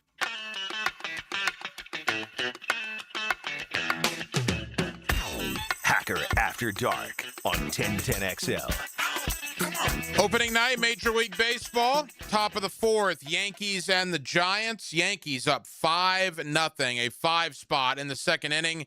Yankees looking to do more damage in the fourth. They got 2 on with only 1 out. It's the only game tonight, but most teams get underway tomorrow. Everybody will be underway by Friday. I know the Red Sox play the Reds tomorrow, the Rays and the Cardinals. There's a whole slew of afternoon baseball tomorrow for what I believe is the true opening day. You got the 1 game tonight, but you got a lot of games tomorrow afternoon. So that'll be cool to watch as Major League Baseball. The 162-game gauntlet does get underway. You also have the Sweet 16 tomorrow night. It's going to be bitter, Gator fans. It's going to be bitter to watch Nebraska and Iowa. Yikes. You also get Houston, Illinois tomorrow. I believe the West is tomorrow as well. Let's talk a little NCAA tournament fallout from the Florida loss. And let's talk a little spring ball in both Gainesville and Tallahassee. My buddy Brent Beard, you see him locally on First Coast News. You also get him weekly right here on Hacker After Dark. As we roll on till 10 o'clock, glad you're with us right here on 1010XL and 92.5 FM. In life, only the best things stand the test of time. Like radio play-by-play. I think it's bigger than it seems. And if you're one of these players or one of these coaches, it's the biggest thing in your life. Your home for the most play-by-play is 1010XL. I'm here with Danny Van Sickle, director of the Electrical Training Alliance. Danny, tell me about your program. Hey, Rick. We're a 4-year electrical apprenticeship. Our students start out making over $40,000 a year, and right now make over $90,000 a year, including benefits. There is no tuition or student debt. You just have to apply and get accepted. Did you say no tuition and no student debt? You heard that right, Rick. Once you're accepted to the program, your only cost for the books and the course fees. About $800 a year. That sounds like an amazing opportunity. How can I learn more? Just go to etajax.org and you can apply there. Apply by May 14th. Mortgage rates have dropped. They're expected to move lower. Home sales momentum is building. So now's the time to get your home ready to maximize your sales price. It's time to call Chad and Sandy, the proven experts to sell your home. Maybe you have concerns about putting your home on the market and getting it sold. Well, let me alleviate those for you. There's a real quick solution. Chad and Sandy guarantee your home sold or they will buy it. Call 414-6200. Or go to chadandsandy.com. You'll find out for yourself. Chad and Sandy, the local real estate experts I trust and recommend with the sale of your home or mine. Using their proprietary Market Max system, Chad and Sandy guarantee your home sold at an agreed-upon price and deadline, or they will buy it. Anthony and Mary in Palmco said, we needed to sell our home to move closer to family, but low cash offers weren't cutting it. Since we'd only bought a year earlier, options felt limited, but not for Chad and Sandy. Call Chad and Sandy today, or log on to chadandsandy.com. Hey, Jacksonville, this is Dr. Kevin Kaplan, proud partner and orthopedic specialist of Jacksonville. We're honored that the Jacksonville Icemen rely on our team for their sports medicine and orthopedic care. We built this practice with one mission, to raise the bar for orthopedic care right here in our hometown. Faster access, smarter treatment plans, and better results. Whether you're recovering from a sports injury or managing joint pain, we're here to help you get back in the game, stronger and pain-free. Visit osjax.com to learn more. That's osjax.com. Not everyone is built for a cubicle. At Local 234, apprentices get paid to learn hands-on skills like plumbing, pipe fitting, HVAC, the stuff Jacksonville runs on. No endless lectures, no massive student debt, just hands-on training, real jobs, and real pay. This is how you level up, by doing work that actually matters. Check them out at UA234.com. Proud partner of the Jacksonville Jaguars. Local 234. Make the right connection. Ace Carline here for Atlantic Infinity, and yes, I'm still loving my new QX60. Right now, you can lease one or lock in just 1.9% financing for 60 months, and every new Infinity comes with the Atlantic Infinity Promise. That's over $7,000 in added value. That's one of many reasons why I bought mine there. No pressure, no games, just a great experience. Make your next ride an Infinity from Atlantic Infinity. Visit AtlanticInfinity.com or the showroom near Atlantic and St. John's Bluff. Hicken here. Experience crystal clear vision with the Eye Associates, formerly Bow 9 Associates, Schneider Eye and Wellness Center, and Janet Betchkel, MD, Jacksonville's leader in advanced eye care. From routine eye exams to specialized vision care, their experienced team dedicated to improving and preserving your vision. The same care you've come to trust, now with a new name. To schedule your appointment today, call the Eye Associates, formerly Bow 9 Associates, Schneider Eye and Wellness Center, and Janet A. Betchkel, MD, at 296-0098. 1010XL, presented by Farah and Farah, exclusive injury law firm of the Jacksonville Jaguars. Focused, fueled, fearless, Farah. Now, the Monahan's golden moment. Monahan Jewelers in Atlantic Beach, your local family jewelers. Back here on 1010XL at 92.5 FM in the city of Jacksonville. We are glad you are with us. The Sweet 16 gets underway on Thursday. There are 4 SEC teams remaining. Of course, one of them is not Florida, as Gator fans are still trying to get over the shocking loss, quite frankly, on Sunday night. We'll talk about that. And spring football is in full swing. Spring games are already starting. And John Summerall in Gainesville, Mike Norvell in Tallahassee, among others, trying to figure out what they got this spring as we head into the 2026 college football season. With that, I'm going to welcome in my buddy Brent Beard. You see him locally on First Coast News, and you also get him weekly right here on Hacker After Dark. Mr. Beard, how are you, sir? Well, it's, again, an interesting time of year, even with the difficulty that Florida had. The tournament is still an amazing event, and spring football is, but basically everybody by the end of this week is going to be either finished or or maybe more already starting, like LSU is starting this week, in the circus that they are right now with Lane Kiffin. But still, next to the fall, it's still one of the better times of the year. Yeah, it is. And March giveth and March taketh away. Last year for Florida, what an amazing run to the national championship, Brent. This year, devastation on Sunday in Tampa. Just a shocking loss, quite frankly, for Florida to end their season. Well, it was. Florida's ahead by 3 with a minute 10 left, and barely do well to get a shot off after that point. I give Iowa credit. They played well during that time, and they were able to win the game. But it was painful in a lot of ways. I think Cheney Lou's lack of anything for that matter. It was his worst game of the year, and it wasn't even close. No, it really was. Heck, the reality was he wasn't even a factor, was he? At times the guy that you could say is your player of the year because of foul trouble and because of the Iowa defense really not able to do much of anything. So it was a very painful reminder.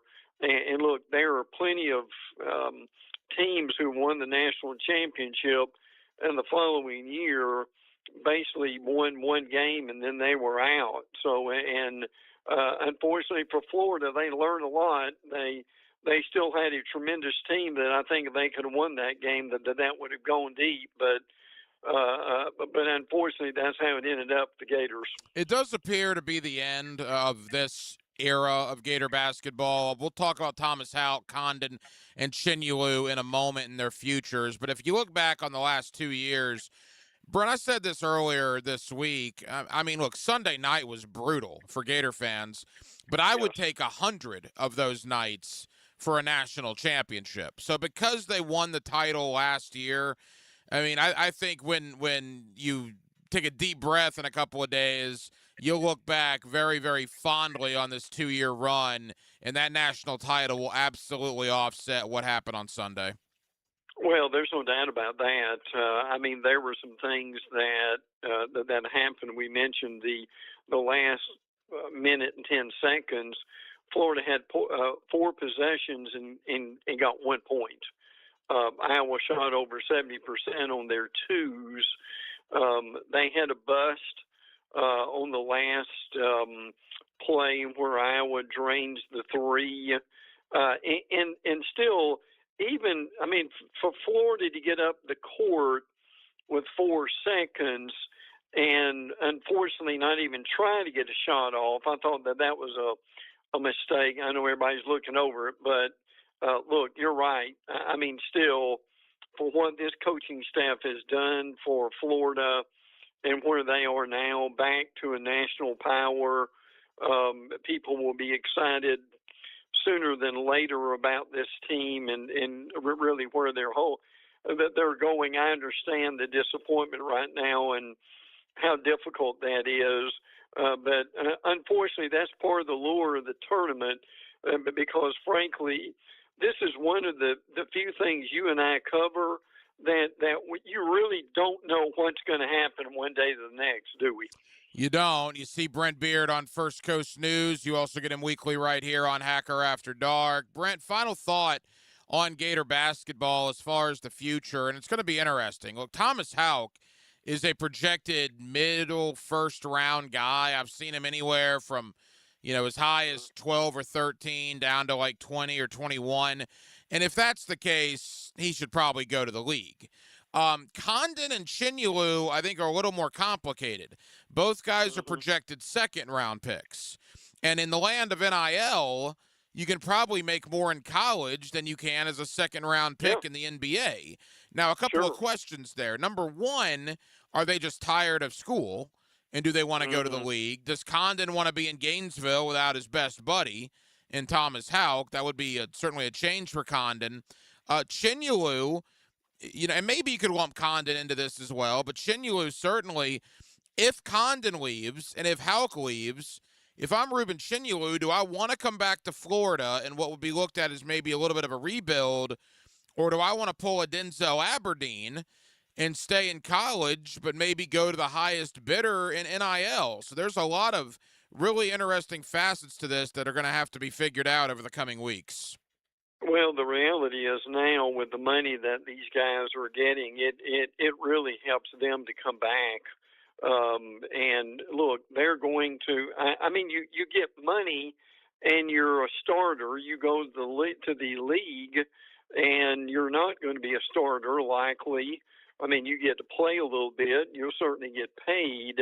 But I think we're in a different day today. I mean, 10 years ago, Hank, we would have easily said, well, you need to go to the league and get started on your pro career and get the money. But now that really, frankly, is not the case. And if the majority of those guys you just mentioned, if they come back, Florida will be a top 10 preseason pick coming up next year.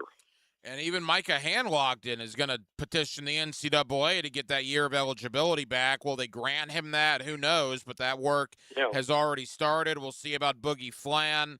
So, yeah, it'll be an interesting roster makeover, if you will, depending on who comes and who goes for Florida in the coming weeks and months. You see Brent Beard on First Coast News. You get him weekly here on Hacker After Dark. Brent, final college basketball thought.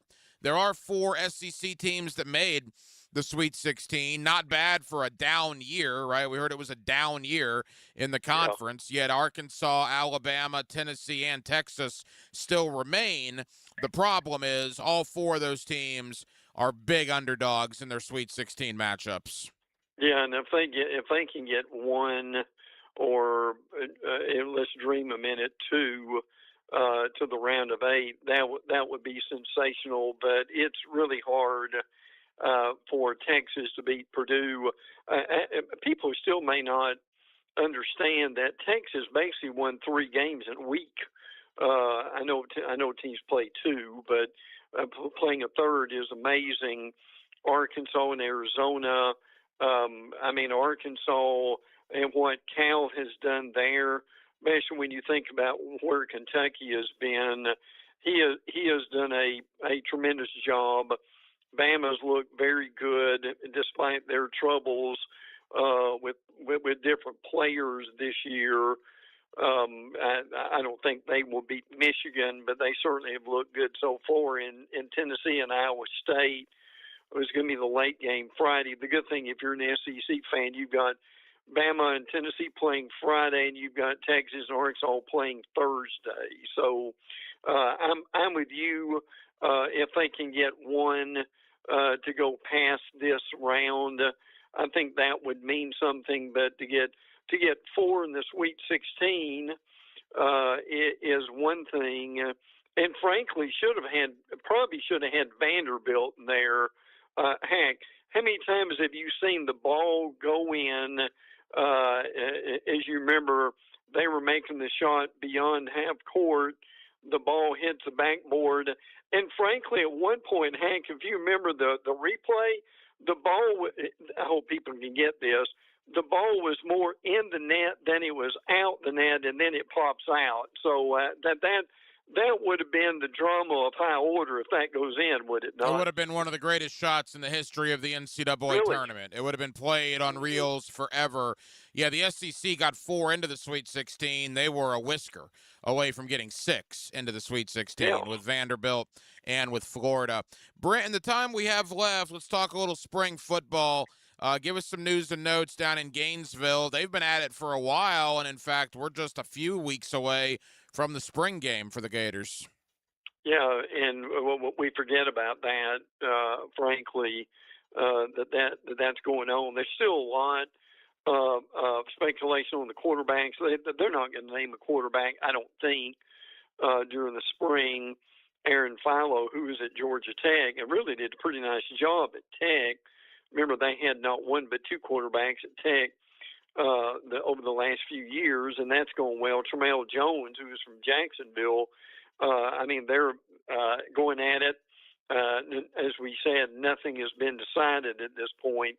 I was rather amused, I'm sure you were too, that Summerall said he and his wife were going on an anniversary vacation, I think to Italy, wouldn't it? He decided they had too much going on.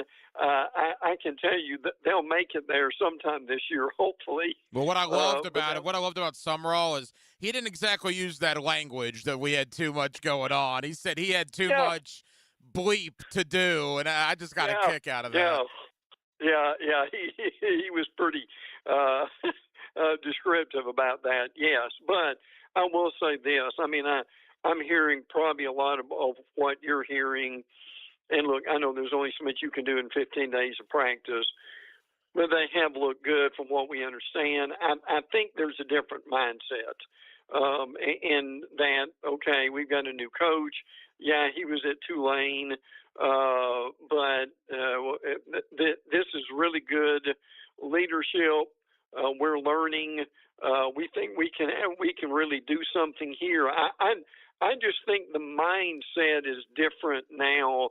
And again, we know they haven't played a game and they barely finished practice. But for what I'm hearing, I'm curious if you do the same thing.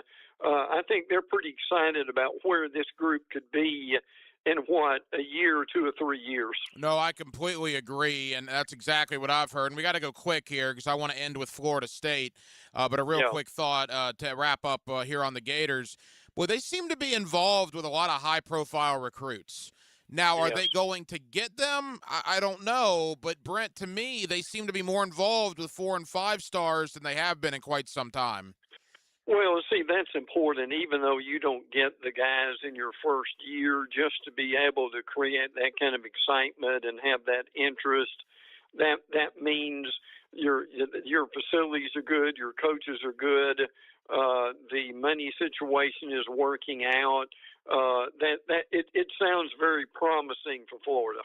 Brent, give us 60 seconds on Florida State. What are you hearing over in Tallahassee as they're in the midst of spring practice as well? Well, besides one of the kickers being arrested, I think the thing that has disappointed me about Florida State is they do not plan to basically have a spring game. And look, if you won't, I don't understand that, frankly, because you still want to keep your fan base involved, and that you get this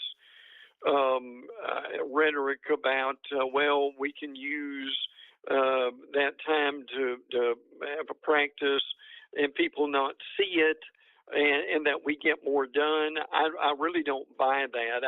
At this point, you've got to do something to help your program, and even having a spring game and welcoming your fans to the spring game, I think would have helped them. I just think they missed an opportunity there. And you don't hear a lot of optimism coming out of people that cover Florida State. Now, it's early, right? And they have talent there, but you talk to people over there, and there just isn't a sense of, man, this team's going to really make a playoff run this year. No, you just don't really hear that at all. And look, the thing that's going to be really difficult about them is if this doesn't work out and they're having to make a move by, and you know how the timetable works now, Hank, it wouldn't, well, we're going to wait in the season. No, that's not realistic anymore. I mean, the trouble is coaches now are almost out before Halloween. So the reality is, if you go through this, and I know they didn't have the money with the building and the rebuilding of the stadium, but if this coaching staff is out by Halloween, that there are going to be a lot of disgruntled people in Tallahassee. You see Brent Beard on First Coast News. You also get him weekly right here on Hacker After Dark. Brent, appreciate it as always, man. We'll talk soon. Good. Enjoy it, bud. Take care. And thank you to my buddy Brent Beard. You see him locally on First Coast News. You also get him weekly right here on Hacker After Dark as we put the finishing touches on Florida and their basketball season that abruptly and shockingly came to an end on Sunday. Sweet 16 action begins tomorrow night, right? 4 SEC teams are left, Alabama, Arkansas, Texas, and Tennessee. All are probably really big underdogs and really long shots to win. I mean, when you consider Texas has to play Purdue, Tennessee has to play Iowa State, and then you got Arkansas and Alabama that have to play Michigan and Arizona, respectfully. So it's going to be a tough sled, I think, for any SEC team to win and advance to the Elite Eight. But the fact that it's, quote, a down year in the conference, and they still got 4 in the Sweet 16 is saying something. Of course, Gator fans, I don't know how interested you'll be in Iowa and Nebraska tomorrow in the Sweet 16, but that game will be played. And as I said last night, the NCAA hopefully will do something about this in the future. Illinois and Houston is a scheduled 10:05 Eastern tip time tomorrow night. That, to me, is ridiculous. On a Thursday night to have a Sweet 16 game, which probably won't even start on time, probably will start even later than 10:05 Eastern.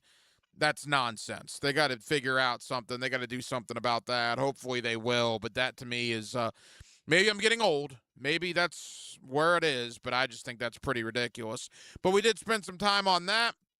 A little spring football talk as well, with spring ball going on all over the place, including in Gainesville and Tallahassee.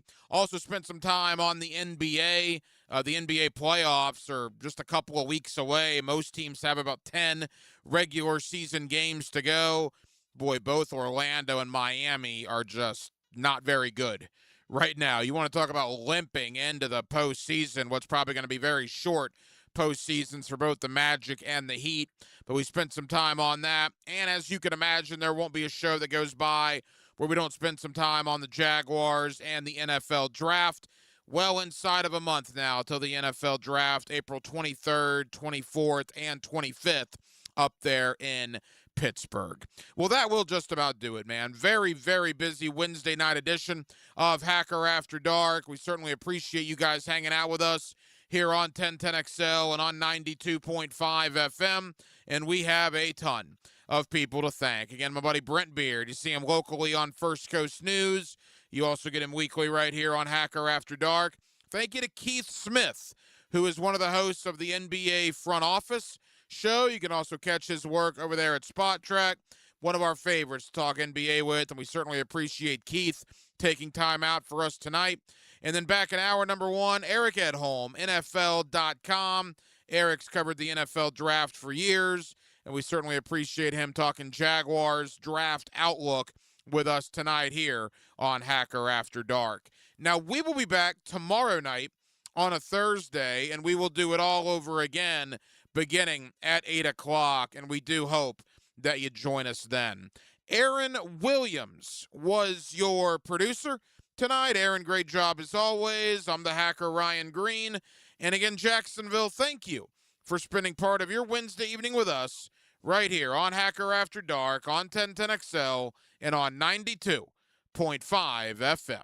So for all of us here on HAD, have a terrific remainder of your Wednesday evening, and we will talk to you again tomorrow night on a Thursday beginning at 8 o'clock. Until then, good night, Jacksonville. Estimated